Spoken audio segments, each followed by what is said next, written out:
motion index drives. And today I'd like to show you this Trunnion positioning system that we've been contracted by one of our good customers to design, engineer, and manufacture for them.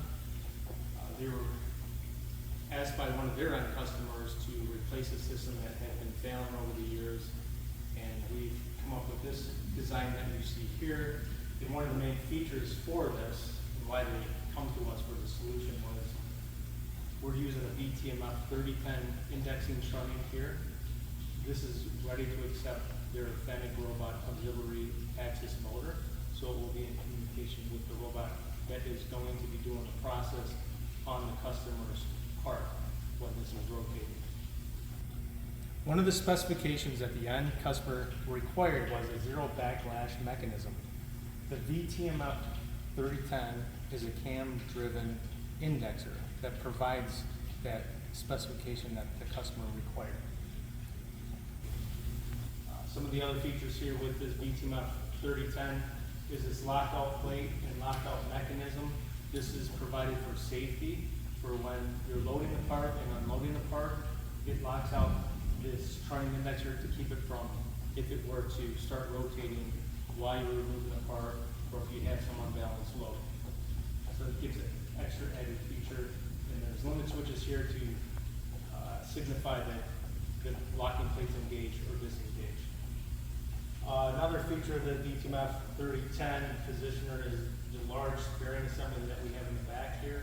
It's incorporated to the indexer, and that is for large static moments, and it relieves the pressure on the cam motor in that static moment, especially for large loads like this, which is going to be several tons, over 20,000 pounds of load that's going to be rotating on this. This also has an extra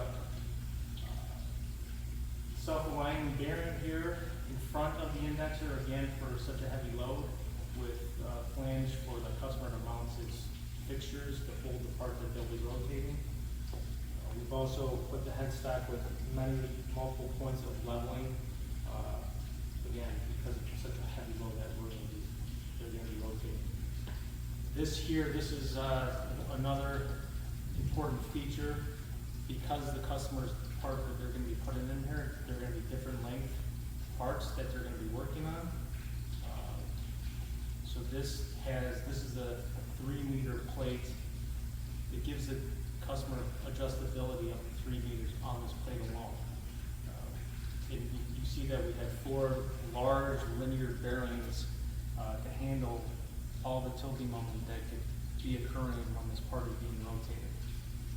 We also incorporated these braking systems here. These are manual brakes on each one of these linear rails to hold the tailstock in place when the customer has found their position, and they can lock it down to eliminate any lateral movement back and forth during the process.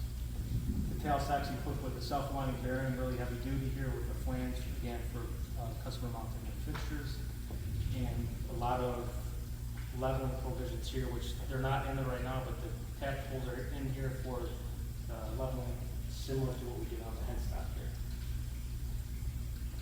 So if you have a custom engineered solution that you want us to look at, we'd be more than happy to take a look at it and work with you. You can call me directly or call one of our engineers at Motion Next Drive.